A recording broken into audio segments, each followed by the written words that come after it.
in Christ, he is a new creation. Behold, all things have passed away. Behold, the new has come. And then fast forward, pagdating mo ng Book of Revelation, there will be a new heaven and new earth. At ang sabi ko ng salita ng Panginoon, I will make all things new. Let's go! Let the music play. It's time to celebrate. 'Cause it's a brand new day. Let's go! We're so alive. And God is on our side.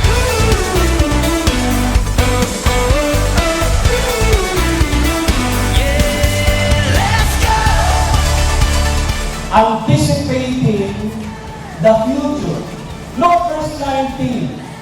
I will, future tense, I will make a way in the wilderness and rivers in the desert. Ang hindsight, grasya. Ang insight, grasya. Ang foresight, grasya pa rin natin. Turn it up. This time I praise. Make it louder than any other. Lift him up and shout his name over all. Somebody lift up and celebrate.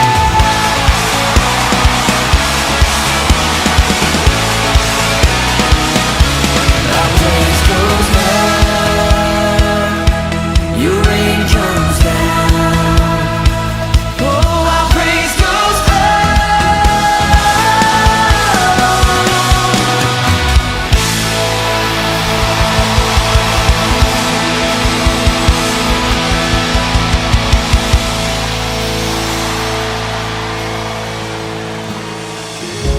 Cause all my life you have been faithful. At hindi na po ang init ngayon. Pero naniniwala ako na sa wala, bago matapos ang taong ito, yung inyong panalangin na malamig ang inyong panambahan. Welcome to our very cold worship. Malamig na bahay-sambahan sa mainit na pagsamba sa Panginoon. Your goodness is running out. It's running after me. Your goodness is running out. It's running after me. With my life laid down, I'm surrendered now. I give you. Meron ba rin ka nakakala kung ano nangyari bukas? Wala.